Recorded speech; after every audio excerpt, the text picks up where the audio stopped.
엄마, 그냥 우리 집에서 살면 안 돼요? 혼자 사시게 둘 순 없잖아요. 딸의 목소리는 단호했습니다. 걱정하는 척이었지만 그 안에는 불편함이 가득했어요. 저는 그 말을 듣는 순간 가슴이 철렁 내려앉았습니다. 73년을 살면서 처음으로 느낀 감정이었어요. 두려움도 아니고 슬픔도 아니고 그냥 이제는 정말 끝이구나 하는 허무함이었습니다. 제 이름은 김순옥입니다. 올해 73, 평생을 남을 위해 살았습니다. 20살에 시집가서 시어머니 봉양하고 남편 뒷바라지하고 자식 셋 키우고 손주들 돌보고 제 인생에서 나라는 사람은 단 한 번도 주인공이 아니었어요. 그런데 이제 와서 자식들이 하는 말은 이겁니다. 엄마 혼자 두면 위험하니까 우리 집에 와서 사세요. 듣기엔 좋은 말이죠.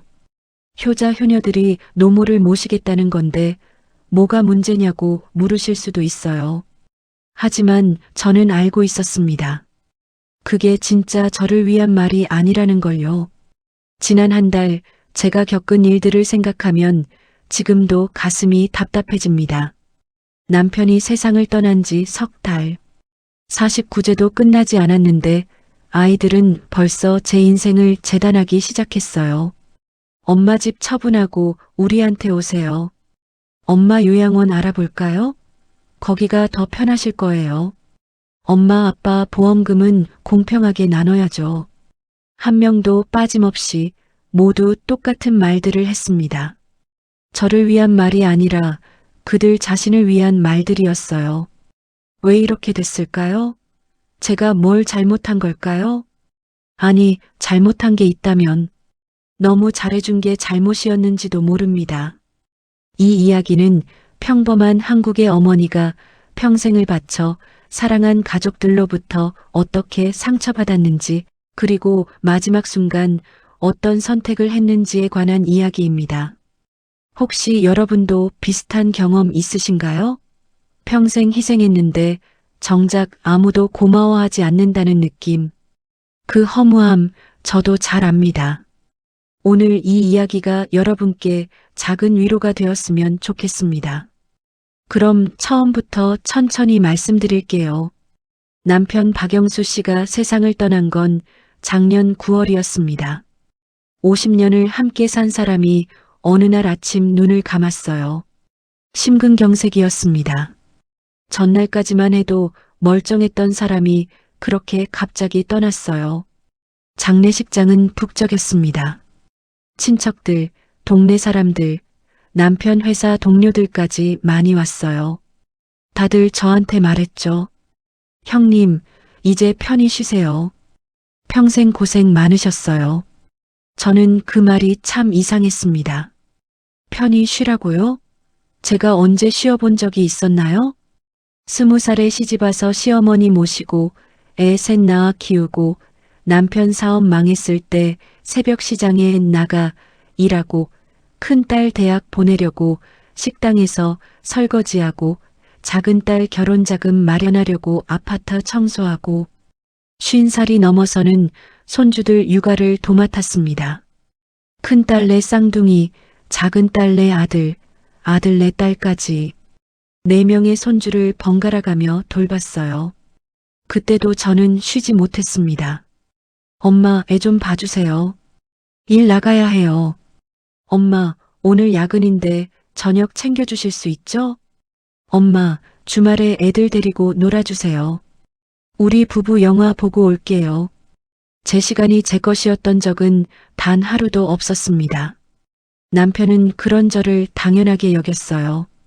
고맙다는 말 한마디 없이 밥이 늦으면 짜증을 냈고 집이 조금만 어질러져 있어도 뭐 하냐고 구박했습니다. 당신은 집에만 있으면서 이것도 못해? 남편의 그 말이 지금도 귀에 맴돕니다. 저도 집에만 있었던 게 아니에요. 시장일, 식당일, 청소일 다 하면서도 집안일까지 완벽하게 해냈어요. 그런데도 남편은 늘 부족하다고 했습니다. 자식들도 마찬가지였어요. 큰딸 미정이는 36에 이혼했습니다. 쌍둥이를 데리고 친정으로 들어왔을 때 저는 기꺼이 받아줬어요. 괜찮아. 엄마가 다 도와줄게. 3년 동안 미정이는 제 집에서 살았습니다. 저는 손주들 돌보고 미정이 출퇴근 챙기고 집안일 다 했어요. 미정이는 그동안 돈을 모았고 새 직장도 잡았습니다. 그렇게 다시 일어선 미정이는 새 아파트를 샀습니다. 그리고 이사하는 날 이렇게 말했어요. 엄마, 그동안 고마웠어요. 이제 우리끼리 살아볼게요. 손주들은 제 손을 잡고 울었지만 미정이는 차갑게 아이들을 데리고 갔습니다. 그 후로 미정이는 한 달에 한 번 정도 전화했어요. 명절 때나 잠깐 들렀다 가고요. 작은 딸 수정이도 비슷했습니다. 결혼 자금이 부족하다고 했을 때 저는 제 노후 자금으로 모아둔 돈을 다 줬어요. 3천만 원이었습니다. 제가 식당에서 10년 동안 모은 돈이었죠. 엄마, 꼭 갚을게요. 수정이는 그렇게 말했지만 한 번도 갚지 않았습니다. 그리고 이제는 그 약속조차 잊은 것 같았어요. 아들 민수는 어땠냐고요? 민수는 외아들이라 더 애지중지 키웠습니다. 대학도 보내고 유학도 보내고 결혼할 때 집도 사줬어요. 남편 명의로 된 집 한 채를 통째로 넘겼습니다. 그런데 민수 며느리는 저를 싫어했어요. 어머님, 너무 자주 오시지 마세요. 저희도 사생활이 있어요. 손녀를 보러 가면 이렇게 말했습니다. 민수는 아내 편만 들었어요. 엄마, 며느리가 예민해서 그래요. 조금만 이해해 주세요. 이해하라고요. 제가 또 이해하란 말이죠. 평생 이해만 하고 살았습니다. 남편 이해하고, 시어머니 이해하고, 자식들 이해하고, 며느리까지 이해하고. 그런데 아무도 저는 이해해주지 않았어요. 남편이 세상을 떠나고 나서 저는 혼자가 됐습니다. 그 넓은 집에 덩그러니 혼자 남았어요. 처음 한 달은 그냥 멍하니 지냈습니다. 남편 없는 집이 너무 조용했어요. 싸우지도 짜증내지도 않는 고요함이 낯설었습니다. 그런데 이상하게도 그 고요함이 나쁘지만은 않았어요. 어느 날 아침 저는 늦잠을 잤습니다. 9시까지 잤어요. 평생 6시에 일어나던 제가 처음으로 늦잠을 잔 겁니다. 그날 아침 저는 제가 먹고 싶은 걸 먹었습니다. 된장찌개도 김치찌개도 아니고 그냥 식빵에 딸기잼 발라서 우유랑 먹었어요. 간단했지만 행복했습니다. 아, 이게 내 인생이구나. 그런 생각이 처음 들었어요. 하지만 그 평화는 오래가지 못했습니다. 한 달쯤 지났을 때 아이들이 모이자고 했어요. 아버지 49제 끝나고 집안 정리를 해야 한다면서요. 저는 별 생각 없이 갔습니다. 큰딸 집에 모였어요. 그날 제 인생에서 가장 충격적인 순간을 맞이했습니다. 엄마, 이제 혼자 사시면 안 될 것 같아요. 미정이가 입을 열었습니다. 옆에는 수정이와 민수가 앉아 있었어요. 무슨 소리야? 나 혼자 잘 살고 있는데. 아니에요, 엄마. 요즘 많이 잊으시잖아요. 내가 뭘 잊어? 지난주에 가습을 끄는 거 잊으셨다고 하셨잖아요. 그건 딱 한 번이었어요. 라면 끓이다가 전화 받느라 잠깐 잊었던 거예요. 그런데 애들은 그걸 마치 제가 치매에 걸린 것처럼 말하고 있었습니다. 그거 한 번 실수한 거잖아. 너희도 그런 적 있었어. 엄마는 나이가 다르시잖아요. 혼자 계시면 위험해요. 민수가 거들었습니다. 그래서 우리가 의논한 게 있어요. 수정이가 서류를 꺼냈습니다. 요양원 안내 책자였어요. 엄마, 여기 좋은 요양원이 있어요. 요즘은 시설도 좋고 프로그램도 다양하대요. 저는 그 순간 숨이 막혔습니다. 요양원? 내가 왜 요양원에 가야 하는데? 엄마, 거기가 더 편하실 거예요. 밥도 나오고 의료 서비스도 받고 나는 아프지 않아. 왜 내가 거기 가야 하는데? 제 목소리가 떨렸습니다. 엄마, 우리도 엄마를 모시고 싶지만 현실적으로 어려워요. 우리도 일해야 하고 애들 키워야 하고. 미정이가 말했습니다. 그럼 나는 너희를 안 키웠니? 나는 일 안 하고 너희를 키웠니? 제 목소리가 커졌어요. 평생 자식들한테 목소리 높인 적 없는데 그날은 참을 수가 없었습니다. 엄마, 그때랑 지금이랑 다르잖아요. 우리는 엄마처럼 못 살아요. 민수가 짜증 섞인 목소리로 말했습니다. 엄마처럼 못 산다고? 내가 어떻게 살았는데? 엄마는 전업주부셨잖아요. 우리는 다들 일해야 해요. 시대가 달라요. 전업주부라고요. 저는 전업주부가 아니었어요. 시장에서 일했고, 식당에서 일했고, 청소일도 했어요. 그러면서도 집안일 완벽히 하고 애들 뒷바라지 다 했습니다. 그런데 이 아이들은 제가 그냥 집에 있었다고 생각하는 거예요. 아니다. 엄마는 일했어. 너희를 먹이려고, 대학 보내려고 얼마나 많이 일했는데. 엄마, 그건 알아요. 그래서 우리가 좋은 요양원 알아본 거잖아요. 수정이가 말했습니다. 나는 요양원 안 간다. 제가 단호하게 말했어요. 분위기가 싸늘해졌습니다. 그럼 어떻게 하시려고요? 미정이가 물었습니다. 나는 우리 집에서 살 거야. 내가 평생 살던 집에서. 엄마, 그 집 너무 넓어요. 혼자 살기에. 넓으면 어때? 내 집인데. 아니에요, 엄마. 그 집은 아버지 명의였어요. 이제 상속 정리해야 해요. 민수가 서류를 또 꺼냈습니다. 부동산 등기부등본이었어요. 상속 정리? 무슨 소리야? 엄마, 법적으로 아버지 재산은 엄마가 절반, 우리 셋이 나머지 절반을 나눠 갖게 돼 있어요. 그 순간 저는 이 아이들이 왜 저를 요양원에 보내려는지 알았습니다. 집 때문이었어요. 서울에 있는 30평 아파트. 시세로 따지면 7억은 되는 집이었어요. 그 집을 팔면 아이들이 각자 1억 넘게 가져갈 수 있었겠죠. 너희들, 엄마를 요양원에 보내고 집을 팔려고 그러는 거니? 제 목소리는 떨렸습니다. 엄마, 왜 그렇게 나쁘게 생각하세요? 우리는 엄마를 위해서. 위해서? 너희를 위해서지. 솔직히 말해봐. 집 팔아서 돈 나누려고 그러는 거 아니야? 셋 다 말이 없었습니다. 그 침묵이 답이었어요. 평생을 너희 위해 살았어.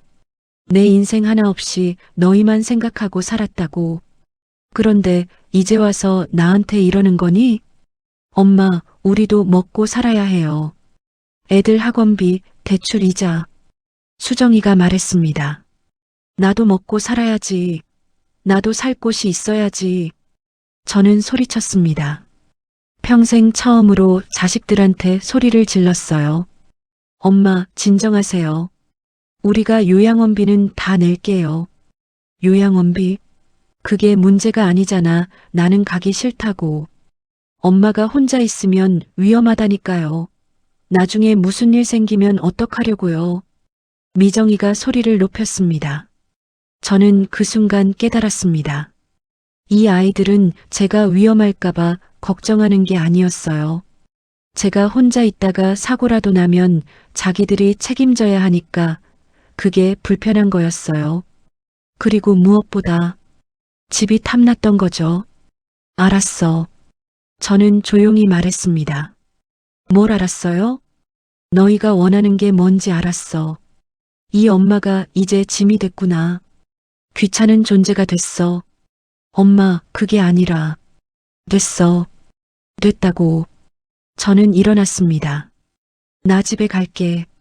앞으로 너희한테 짐 안 될게. 엄마. 아이들이 불렀지만 저는 돌아보지 않았습니다.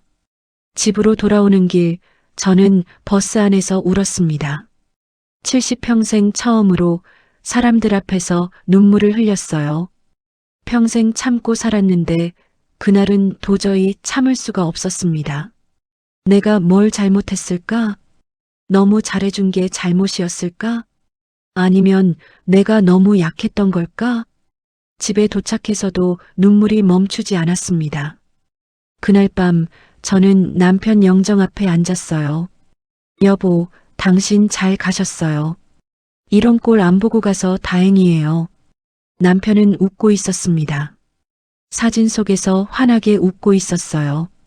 저는 그 웃는 얼굴을 보면서 또 울었습니다. 그리고 결심했습니다. 이제는 나를 위해 살아야겠다. 평생 처음으로 저 자신을 위한 선택을 하기로 마음먹었습니다. 그날 이후 일주일 동안 저는 아무한테도 연락하지 않았습니다.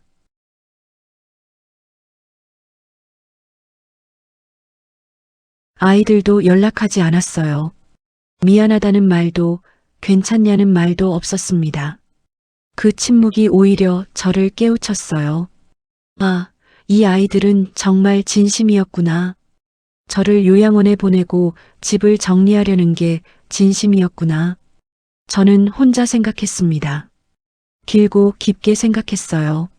나는 왜 이렇게 살았을까? 누구를 위해 살았을까? 내 인생에서 나는 어디 있었을까? 답은 간단했습니다. 저는 저를 위해 산 적이 없었어요. 항상 누군가를 위해서만 살았습니다. 그렇게 살아야 한다고 배웠으니까요. 착한 며느리, 좋은 아내, 헌신적인 어머니가 되어야 한다고 배웠습니다. 그런데 이제 와서 보니 그렇게 산다고 해서 누가 저를 소중하게 여겨주지는 않더라고요. 오히려 당연하게 여기고 더 많은 걸 요구하고 나중에는 짐처럼 치우려고 했어요. 이제는 나를 위해 살아야겠다. 그 생각이 들자 마음이 편해졌습니다. 저는 컴퓨터를 켰어요. 손주가 쓰던 낡은 노트북이 있었거든요. 인터넷 검색하는 법은 동네 주민센터에서 배웠었어요. 저는 검색창에 이렇게 쳤습니다. 시골 작은 집 월세. 수많은 정보가 나왔습니다. 강원도, 경상도, 전라도. 조용한 시골 마을에 있는 작은 집들이 나왔어요. 월세도 저렴했습니다. 30만 원, 40만 원이면 작은 집 한 채를 빌릴 수 있었어요.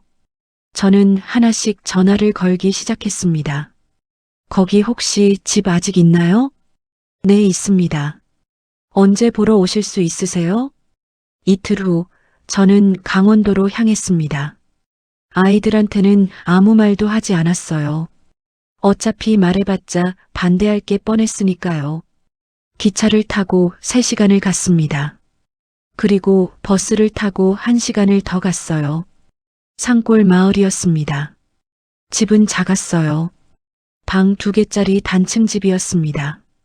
마당에는 작은 텃밭이 있었고 뒤편으로는 산이 보였어요. 여기 혼자 사실 거예요? 집주인 할머니가 물었습니다. 네. 혼자 조용히 살고 싶어서요. 아이고, 서울서 왔으면 여기 불편하지 않겠어요? 괜찮아요. 저는 원래 시골 사람이에요. 사실이었습니다. 저는 어릴 때 시골에서 자랐어요. 20살에 시집와서 서울로 올라온 거였죠. 그럼 보증금 300에 월세 40이면 되겠네요. 네, 좋아요. 저는 그 자리에서 계약했습니다. 집으로 돌아와서 저는 이사 준비를 시작했어요. 가져갈 건 많지 않았습니다. 옷 몇 벌, 이불, 그릇 몇 개, 그리고 남편 사진 한 장. 나머지는 다 두고 가기로 했어요. 가구도, 가전제품도, 그동안 모아둔 물건들도 전부요. 이사 날짜를 잡았습니다. 일주일 후였어요. 그리고 아이들한테 문자를 보냈습니다. 엄마는 이사 간다. 너희가 원하는 대로 집 정리해라. 나는 이제 내 인생을 살겠다. 문자를 보내고 나서 전화기를 껐습니다. 아이들한테서 전화가 올 게 뻔했거든요. 설득하려 들고 막으려 들고 또 제가 이상해졌다고 할 게 뻔했어요. 하지만 이제는 그런 말들에 흔들리고 싶지 않았습니다. 이사 전날 저는 집안을 천천히 둘러봤어요. 거실, 안방, 작은 방, 부엌. 50년 가까이 살았던 집이었습니다. 이곳에서 아이들을 키웠고 남편과 싸우기도 하고 웃기도 했어요. 수많은 기억이 스며 있는 공간이었습니다. 하지만 이제는 떠날 때가 됐어요. 이곳에 있으면 자꾸 예전의 제가 될 것 같았어요. 희생하고 참고 또 남을 위해 사는 그 사람이 될 것 같았습니다. 이사 당일 작은 이삿짐 센터 차가 왔습니다. 짐이 이게 다예요? 기사님이 놀라서 물었어요. 네, 이게 다예요. 박스 5개가 전부였습니다. 70평생을 살면서 정작 제 것은 박스 5개뿐이었어요. 차를 타고 떠나면서 저는 아파트를 뒤돌아봤습니다. 고층 아파트가 점점 작아졌어요. 그리고 제 마음도 이상하게 가벼워졌습니다. 무겁게 짓눌렀던 뭔가가 벗겨지는 느낌이었어요. 나는 이제 자유다. 그런 생각이 들었습니다. 3시간을 달려 도착한 산골 마을은 고요했습니다. 차에서 내리니 새소리가 들렸어요. 바람 소리도 들렸습니다. 서울에서는 한 번도 들어보지 못한 소리들이었어요. 할머니, 여기 오래 사실 거예요? 이삿짐 기사님이 물었습니다. 네, 아마도요. 좋으시겠네요. 여기 공기 정말 좋아요. 짐을 다 내리고 기사님이 떠난 후 저는 혼자 남았습니다. 텅 빈 집에 박스 5개만 덩그러니 놓여 있었어요. 처음에는 막막했습니다. 내가 여기서 뭘 하지? 하는 생각이 들었어요. 그런데 곧 깨달았습니다. 아무것도 안 해도 된다는 거요. 누가 밥 달라고 하지 않았고, 빨래 해달라고 하지 않았고, 손주 봐달라고 하지 않았어요. 그냥 제가 하고 싶은 것만 하면 됐습니다. 첫날 저녁 저는 라면을 끓여 먹었어요. 그것도 냄비째 먹었습니다. 그릇에 덜어 담을 필요도 없었어요.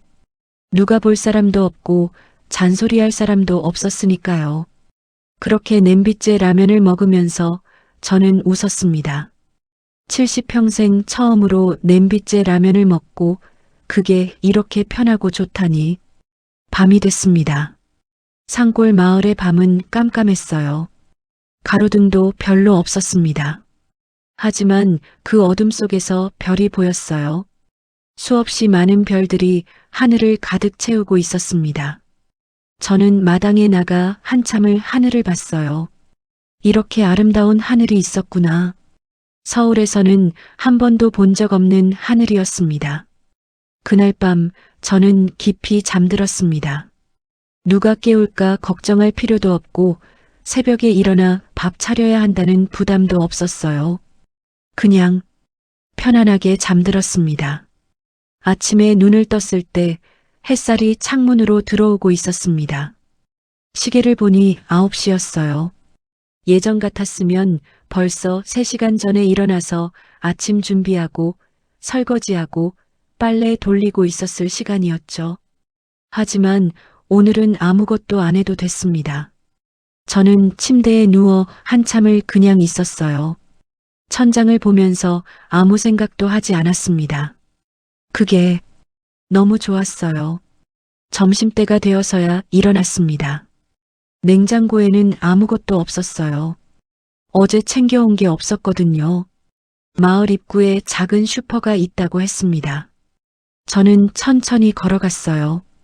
15분쯤 걸렸을까요? 작은 슈퍼가 나왔습니다. 어머, 새로 오신 분이시죠? 주인 할머니가 반갑게 맞아줬습니다. 네, 어제 이사 왔어요. 아이고, 반가워라. 여기 우리 동네 사람 별로 없는데 새 사람 오니까 좋네요. 할머니는 친절했습니다. 이것저것 물어보지도 않고 그냥 따뜻하게 대해줬어요. 뭐 필요한 거 있으면 언제든 오세요. 없는 것도 주문해 줄 수 있으니까. 고맙습니다. 저는 필요한 것들을 샀습니다. 쌀, 김치, 계란, 두부. 간단한 것들이었어요. 집으로 돌아와서 밥을 지었습니다. 오랜만에 짓는 밥이었어요. 그런데 이상했습니다. 예전에는 밥 짓는 게 일이었는데 오늘은 즐거웠어요. 제가 먹고 싶어서 짓는 밥이었으니까요.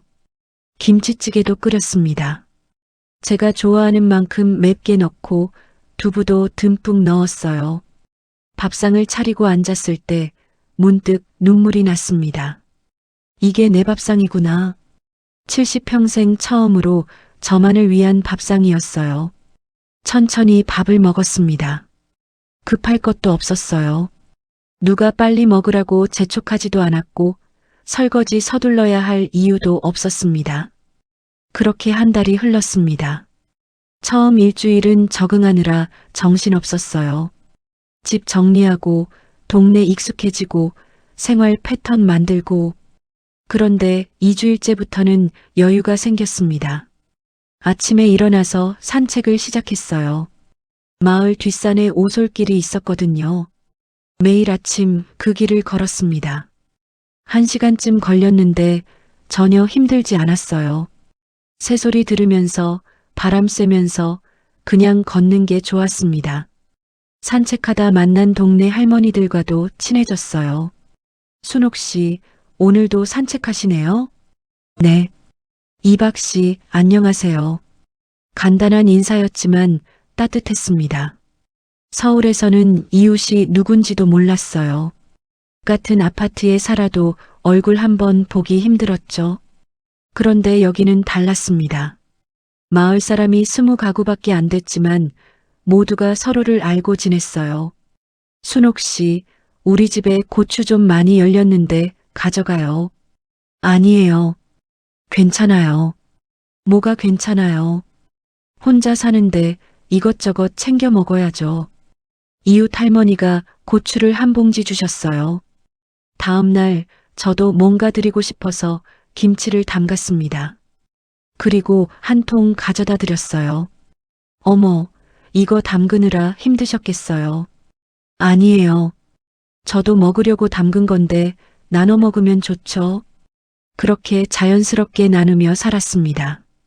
계산하지 않고 따지지 않고 그냥 이웃으로 지냈어요. 2달째 되던 날 저는 텃밭을 가꾸기 시작했습니다. 마당에 작은 텃밭이 있었는데 처음에는 뭘 심어야 할지 몰랐어요. 순옥 씨, 지금은 상추랑 깻잎 심기 좋아요. 이웃 할머니가 모종까지 가져다 주셨습니다. 저는 처음으로 흙을 만졌어요. 손에 흙이 묻는 게 이렇게 좋은지 몰랐습니다. 모종을 심고 물을 주고 매일 자라는 걸 지켜봤어요. 일주일쯤 지나니 상추가 자라기 시작했습니다. 작은 잎이 돋아나는 게 보였어요. 어머, 자라네. 저는 혼자 중얼거리며 웃었습니다. 그 작은 생명이 자라는 걸 보는 게 이렇게 기쁜 줄 몰랐어요. 3달이 지났을 때 저는 완전히 달라져 있었습니다. 얼굴에는 혈색이 돌았고 몸도 가벼워졌어요. 예전에는 계단 오르기도 힘들었는데 이제는 뒷산도 거뜬히 올라갔습니다. 그리고 무엇보다 마음이 편했어요. 누구 눈치 보지 않고 누구한테 미안해하지 않고 그냥 제 마음대로 살았습니다. 밥 먹고 싶을 때 먹고 자고 싶을 때 자고 텃밭 가꾸고 산책하고 책 읽고 그게 다였어요. 특별한 일도 없었고 대단한 일도 없었습니다. 하지만 행복했어요. 아, 이게 내 인생이구나. 매일 아침 눈 뜰 때마다 그런 생각이 들었습니다. 70평생 처음으로 제 인생을 살고 있었어요. 아이들 생각이 안 난 건 아니었습니다. 가끔 밤에 혼자 앉아 있으면 아이들 얼굴이 떠올랐어요. 잘 지내고 있을까? 손주들은 건강할까? 그런 생각을 했죠. 하지만 연락하지는 않았습니다. 제가 먼저 연락하면 또 예전으로 돌아갈 것 같았어요. 그리고 솔직히 아직 준비가 안 됐습니다. 아이들을 만날 준비가 말이에요. 그렇게 넉 달이 흘렀습니다. 어느 날 저녁 문 두드리는 소리가 났어요. 누구세요? 문을 열었습니다. 그리고 깜짝 놀랐어요. 큰딸 미정이가 서 있었습니다. 엄마, 미정이의 목소리는 떨리고 있었습니다. 어떻게 여길 찾아왔니? 집주인분한테 연락처 받았어요. 찾느라 한 달 걸렸어요. 미정이는 야윈 얼굴이었습니다. 예전에 당당했던 모습은 없었어요. 들어와. 저는 미정이를 들였습니다. 작은 거실에 앉은 미정이는 한참 말이 없었어요. 집안을 둘러보기만 했습니다. 엄마, 여기서 혼자 사세요? 응. 보다시피 불편하지 않으세요? 전혀. 오히려 편해. 미정이는 고개를 숙였습니다. 엄마, 죄송해요. 뭐가? 그때 그렇게 말한 거요. 요양원 가시라고 한 거. 미정이의 눈에 눈물이 고였습니다. 엄마가 얼마나 상처받으셨을지 나중에 생각해 보니까 너무 미안했어요. 저는 차를 끓였습니다. 옥수수 차였어요. 마셔. 네.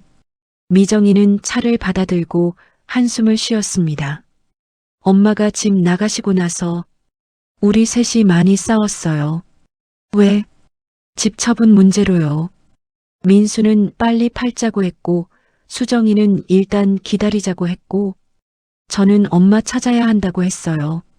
그래서 결국 아무것도 못했어요.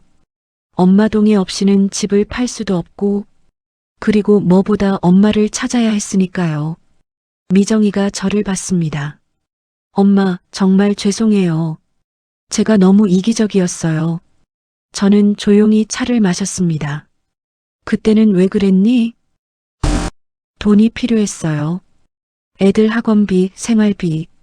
이혼하고 나서 혼자 벌어서 애들 키우는 게 너무 힘들었어요. 그래서 엄마 집을 노렸구나. 네. 부끄럽지만 그랬어요. 미정이는 울기 시작했습니다. 엄마, 저 정말 나쁜 사람이에요. 엄마한테 그렇게 해놓고도 밤에 잠이 와야죠. 저는 미정이를 보면서 생각했습니다. 예전에 저였다면 바로 안아줬을 거예요. 괜찮아. 엄마가 이해하면서 다 용서했을 겁니다. 하지만 이제는 달랐어요. 미정아. 네, 엄마. 엄마도 힘들었어. 네. 내가 이혼하고 집에 왔을 때 엄마도 힘들었단다. 너만 힘든 게 아니었어. 미정이가 고개를 들었습니다. 그때 엄마는 67이었어. 허리도 아프고 무릎도 아팠어. 그런데 쌍둥이를 돌보면서 집안일까지 다 했잖니.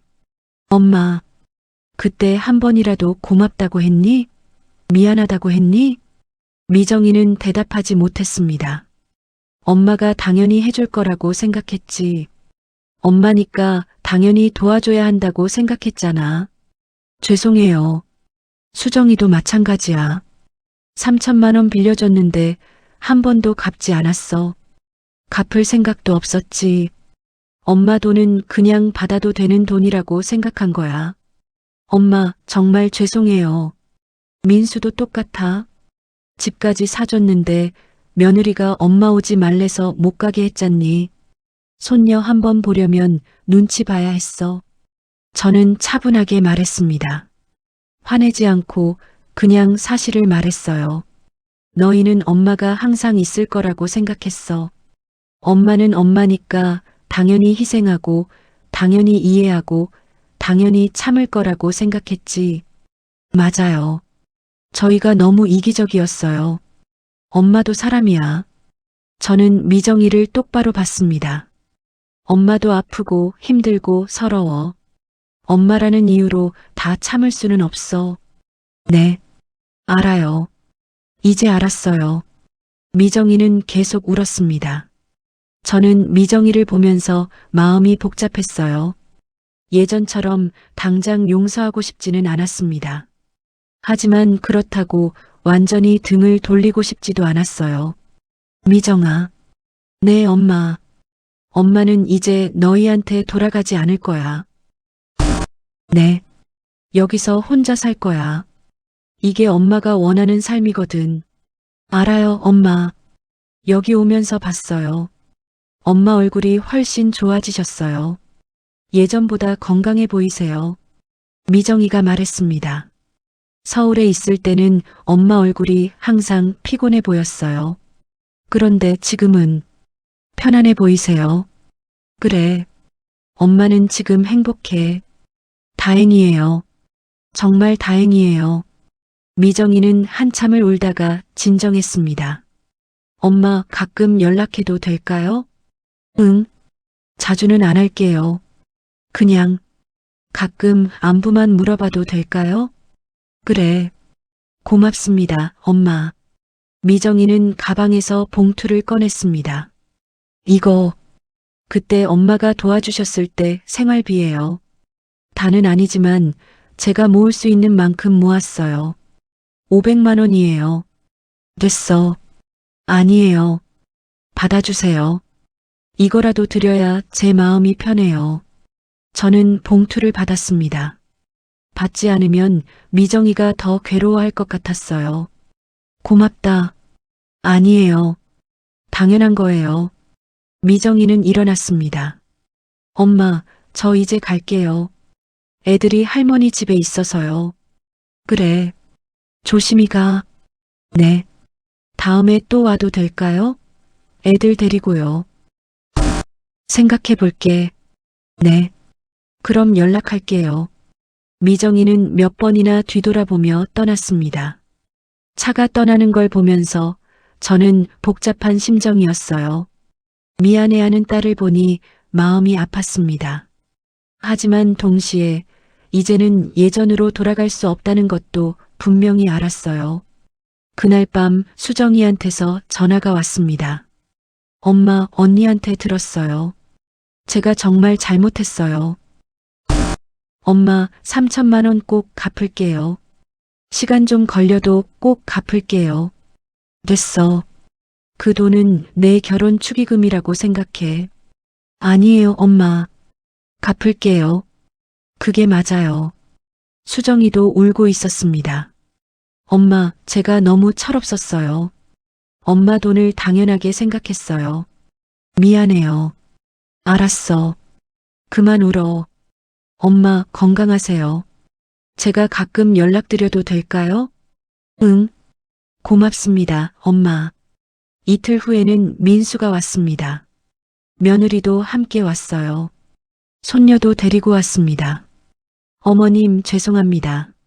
며느리가 처음으로 고개를 숙였습니다. 제가 너무 이기적이었어요. 어머님을 힘들게 해드렸어요. 됐어요. 다 지난 일이에요. 아니에요. 사과드려야 해요. 정말 죄송합니다. 며느리는 진심으로 미안해하는 것 같았어요. 할머니, 손녀가 제게 달려왔습니다. 할머니, 보고 싶었어. 그래, 할머니도 보고 싶었어. 손녀를 안아주니 그제야 마음이 조금 풀렸습니다. 어머니, 여기서 편히 지내세요. 저희는 이제 찾아뵙지 않겠습니다. 대신 필요하신 거 있으면 언제든 연락 주세요. 민수가 말했습니다. 그리고 이거, 어머니께서 저한테 사주신 집이요. 명의를 다시 어머니 앞으로 돌렸습니다. 왜? 그건 내 집이잖니. 아니에요. 어머니 재산이에요. 저희가 살게 해주시는 거죠. 나중에 어머니 필요하시면 언제든 가져가세요. 정말 죄송했습니다, 어머니.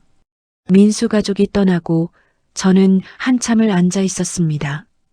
아이들이 모두 찾아와서 사과했습니다.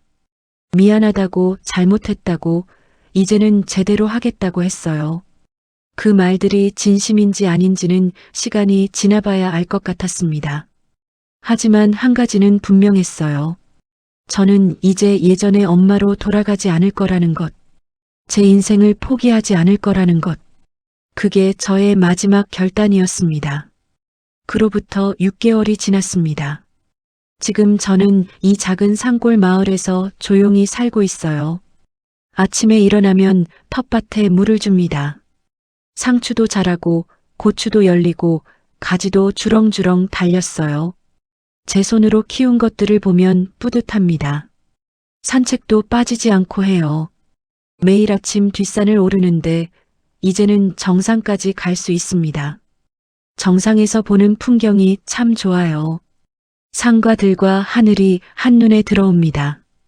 내가 이런 삶을 살 수 있었구나. 매일 그런 생각을 합니다.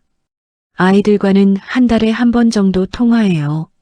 미정이가 가끔 전화해서 안부를 묻고 수정이는 매달 용돈을 보내려고 하는데 저는 받지 않습니다. 민수는 명절 때 찾아오겠다고 했어요. 저는 그것만으로도 충분합니다. 매일 붙어 살 필요는 없어요. 가끔 안부 묻고 서로 건강한지 확인하고 그 정도면 됩니다. 제가 깨달은 게 있어요. 가족이라고 해서 모든 걸 희생할 필요는 없다는 것. 사랑한다고 해서 나를 버릴 필요는 없다는 것. 누군가를 위해 사는 것도 의미 있지만 나를 위해 사는 것도 소중하다는 것. 70평생을 살면서 이제야 깨달았습니다. 늦었을까요? 아니요, 늦지 않았어요. 지금이라도 깨달은 게 다행이에요. 이렇게라도 제 인생을 살 수 있게 됐으니까요. 여러분께 말씀드리고 싶어요. 혹시 저처럼 평생 희생만 하면서 사신 분들 계신가요? 혹시 가족을 위해서라면 뭐든지 해야 한다고 생각하시나요? 혹시 내 행복은 뒤로 미루고 남을 먼저 챙기는 게 당연하다고 여기시나요? 그렇다면 이 말씀을 꼭 드리고 싶어요. 당신도 소중한 사람입니다. 당신의 인생도 가치 있습니다. 당신이 행복할 자격이 있습니다. 엄마라서, 아빠라서, 할머니라서, 할아버지라서 무조건 희생해야 하는 건 아니에요. 당신도 당신만의 삶을 살아야 합니다. 그게 이기적인 게 아니에요. 그게 정상이에요. 사랑은 희생이 아닙니다. 사랑은 서로를 존중하는 거예요. 내가 나를 소중히 여겨야 다른 사람도 나를 소중히 여깁니다. 내가 나를 함부로 대하면 다른 사람도 나를 함부로 대해요. 저는 70이 넘어서야 이걸 깨달았습니다. 너무 늦었다고 생각했어요. 하지만 아니었어요. 지금이라도 깨달은 게 감사합니다. 지금이라도 내 인생을 살 수 있게 된 게 감사해요. 여러분도 늦지 않았습니다. 지금이라도 시작하세요. 작은 것부터 시작하면 돼요. 아침에 내가 먹고 싶은 걸 먹는 것. 하루에 1시간 나만의 시간을 갖는 것. 가끔은 안 되라고 말하는 것. 그런 작은 것들이 모여서 내 인생이 됩니다. 저는 지금 행복합니다. 화려하지 않아요. 대단하지도 않아요. 그냥 작은 집에서 텃밭 가꾸고 산책하고 이웃과 인사 나누며 살아요. 하지만 이게 제 인생이에요. 제가 선택한 삶이에요. 누가 시켜서가 아니라 내가 원해서 사는 삶입니다. 그래서 행복해요. 가끔 밤에 별을 보면서 생각해요. 이렇게 아름다운 세상에서 살고 있었구나. 이런 평화로운 순간이 있었구나. 70평생 처음으로 느끼는 감정들입니다. 남편이 세상을 떠난 게 슬프지 않냐고요? 슬프죠. 50년을 함께 산 사람인데요. 하지만 솔직히 말하면 조금은 자유로워진 것도 사실이에요. 남편이 있을 때는 눈치 보고 맞춰주고 참아야 했어요. 이제는 그럴 필요가 없습니다. 그게 나쁜 감정일까요? 아니요, 정직한 감정이에요. 우리는 너무 오랫동안 정직하지 못했어요. 엄마는 당연히 희생해야지. 부모는 자식을 위해 살아야지. 노인은 참아야지. 이런 생각들이 우리를 억눌렀습니다. 하지만 이제는 아니에요. 우리도 행복할 권리가 있어요. 우리도 우리 인생을 살 권리가 있습니다. 나이가 많다고 해서 그 권리가 없어지는 게 아니에요. 오히려 이제는 더 당당하게 우리 인생을 살아야 해요. 젊었을 때는 못했던 것들을 지금 해도 됩니다. 늦었다고 생각하지 마세요. 지금이 가장 빠른 시간이에요. 저도 70셋의 새로운 인생을 시작했어요. 여러분도 할 수 있습니다. 용기를 내세요. 첫걸음이 가장 어렵습니다. 하지만 그 첫걸음을 떼고 나면 그 다음은 쉬워져요. 저도 처음에는 두려웠어요. 혼자 살 수 있을까? 외롭지 않을까? 아이들이 나를 나쁜 엄마라고 생각하지 않을까? 그런 걱정들이 많았습니다. 하지만 막상 시작하고 나니 그 걱정들은 기우였어요. 혼자 사는 게 외롭지 않았어요. 오히려 평화로웠습니다. 아이들도 처음에는 이해 못했지만 시간이 지나니 이해하더라고요. 그리고 무엇보다 저 자신이 달라졌어요. 더 당당해졌고, 더 편안해졌고, 더 행복해졌습니다. 이게 진짜 삶이구나 하는 걸 느꼈어요. 여러분께 부탁드립니다. 자신을 사랑하세요. 자신에게 친절하세요. 자신을 먼저 챙기세요.